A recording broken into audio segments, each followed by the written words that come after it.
지금 말씀드릴 거는 저희가 이제 시리즈별로 해가지고 이제 처음, 두 번째, 세 번째, 네 번째 가지고 한 해에 네 가지 테마를 가지고 말씀을 드리기로 했어요. 하나는 내신 관리, 수능 관리에 대해서 얘기 드렸고요. 두 번째는 방학 시간을 어떻게 관리해야 되는지. 세 번째는 아이들과 대화를 어떻게 하는지. 그 다음에 입시제도. 근데 아이들과 얘기하는 부분에 대해서 조금 말씀을 드리려고 해요. 이제 그 교육학적으로 봤을 때, 그리고 아이들 성장기적으로 봤을 때, 사춘기라는 부분을 어떻게 정의를 하냐면은, 아이들의 사적 공간이 확보가 되는 시기라고 정리가 돼요. 사적인 공간. 그러니까 자기들이 누군가가 내 공간을, 영역을 침범하는 걸 굉장히 싫어하는 단계가 사춘기라고 얘기를 합니다. 근데 그거에 대해서 사춘기가 갖고 있는 특징이 어떤 거냐, 아이들이 대응을 할 수 있는 방법론적인 게 상당히 약하기 때문에 그게 몇 개 안 돼요. 공격이냐 우호적이냐 둘 중에 하나밖에 없다는 거죠.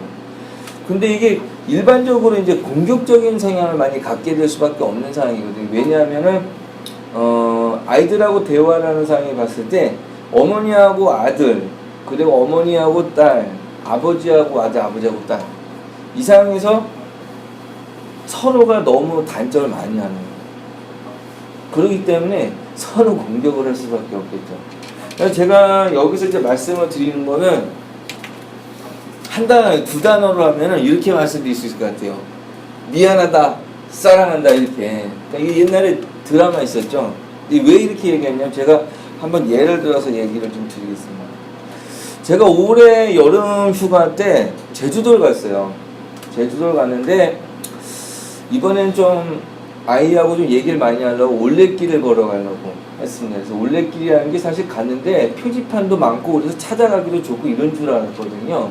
근데 표지판이 없어요. 생각보다. 그래서 어디로 들어가야 되지? 그 길이 있는데 제주도는 독특한 게 있어요. 밭이 있으면 논두렁이 있고 밭두렁이 있잖아요. 원래는. 제주도는 없어요. 제주도는. 그 제주도는 이렇게 돌담이 있고 돌담이 있으면 이게 밭이 지역이 있으면은 그 길을 가로지르는 게 없어요.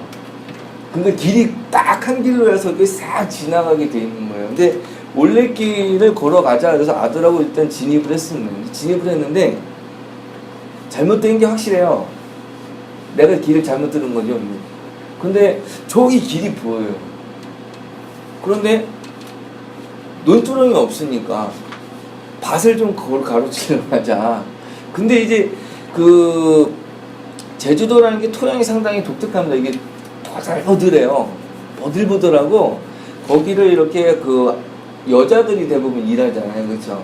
요렇게 해갖고 이제 뒤쪽에 집단 같은 거를 메고 이렇게 돌아다니시더라고요. 그럼 편편해져요. 위가. 누가 이렇게 발자국을 찍으면 다 나요. 근데 이제 아들의 입장에서는 저희 가면 발자국 다 나는데 이건 아닌 것 같은데 저는 아버지잖아요. 아버지 입장에서 일단 걸어가서 저기까지만 가면 저 길인데 이렇게 저 다시 가는 거, 야 아들아 우리 이번에 저기로 가자. 그때 아들이 이제 싫어하는 거죠. 근데 얘기를 조곤조곤 하면 되는데 그게 안 되더라고요. 화가 나니까 너 가! 난 갈 거야! 이러고 이렇게 가요. 근데 이제 그렇게 하다가 조금 한 3분 걸어갔나? 그거까지 제가 자초지정을 얘기를 하고 사과를 했어요.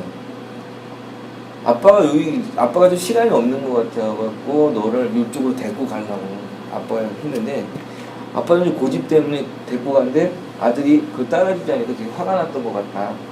근데 아빠는 이 올레길을 끝까지 걸어가서 좀 아들하고 좀 이야기하는 시간을 길게 가질 게 목표였기 때문에 좀 그런 걸 좀 했으면 좋겠다라고 얘기를 했어요. 근데 의외로 그거를 받아들이더라고요. 물론 타협은 있었죠. 받으러 가고 다시 길을 찾았습니다.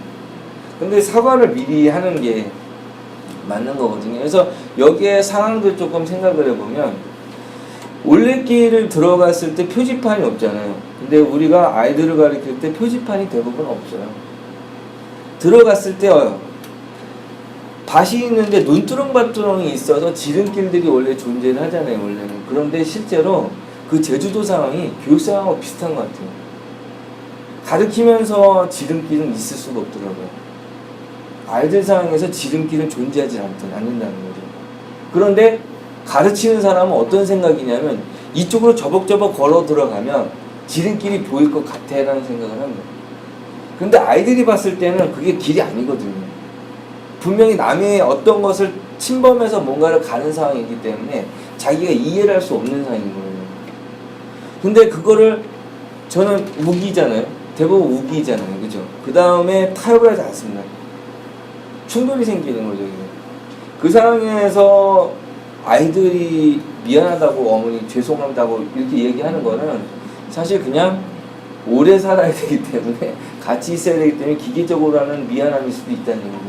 근데 학부모님이나 이제 저 선생님이나 이제 하는 그런 미안한 거에 대한 부분을 아이들이 이게 건성인지 아닌지 본능적으로 아이들은 알아요. 그게 서로 이게 통하게 되면은 실제로 아이들 이제 받아들이는 상황으로 오게 되는 거죠. 그러면서 나가서 새로운 길로 가게 되는 겁니다. 그래서 같이 길을 찾을 수 있을 때까지 수긍을 하고 그 길을 찾고 다시 진행을 하는 거예요. 자, 그런 과정에서 이제 여러 가지 일들이 많이 벌어지겠죠.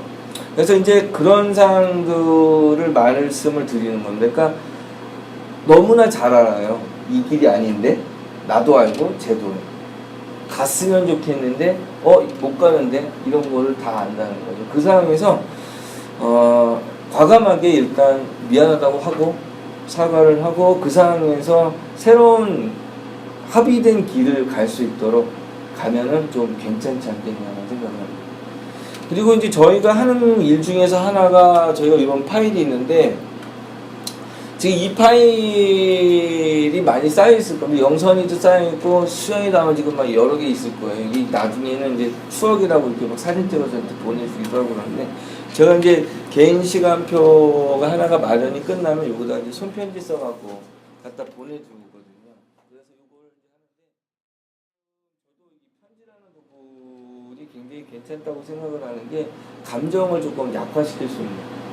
그리고 편지를 썼을 때 아이들한테 줄 수 있는 거는 그 사람에 대해서 인정할 수 없는 부분이 있었는데 그게 대화로 가면은 모든 결론이 다 나기 때문에 그 이해할 수 없는 부분에 분노가 없어지질 않아요.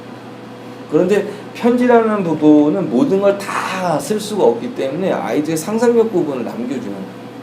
그러니까 이 부분에 대해서 내가 이 사람에 대해서 상당히 분노감을 갖고 있었는데 이 글은 여기서 맞춰 있는 상태이기 때문에 그 사이 어떤 부분에 대해서 연결을 해야 되는데 그건 아이의 몫이 되는 거거든요. 그러니까 그게 그 선생님이든 부모든 아이가 신뢰도를 갖고 있다면 그거를 상상을 할 때 사악하게 상상을 안 하고요. 좀 우호적으로 상상하는 편이에요. 그러니까 그럴 수 있지.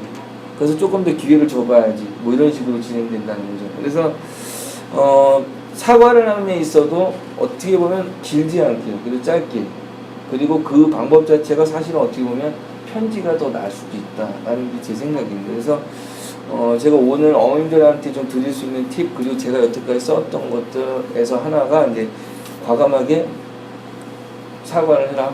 그리고 출발 입장에서 다른 입장으로 다시 해서 출발을 해라. 그 다음에 아이한테 뭔가에 대한 이야기를 할 때 사과를 할 때 끝까지 다 풀어놓지 말고 여지를 남겨놓는 거. 그 다음에 그것들의 가장 좋은 방법은 편지가 될 수 있다는 게 제 생각입니다. 이제. 그래서 오늘까지 이제 생각했던 내용은 일단 다 끝이 났고요. 일단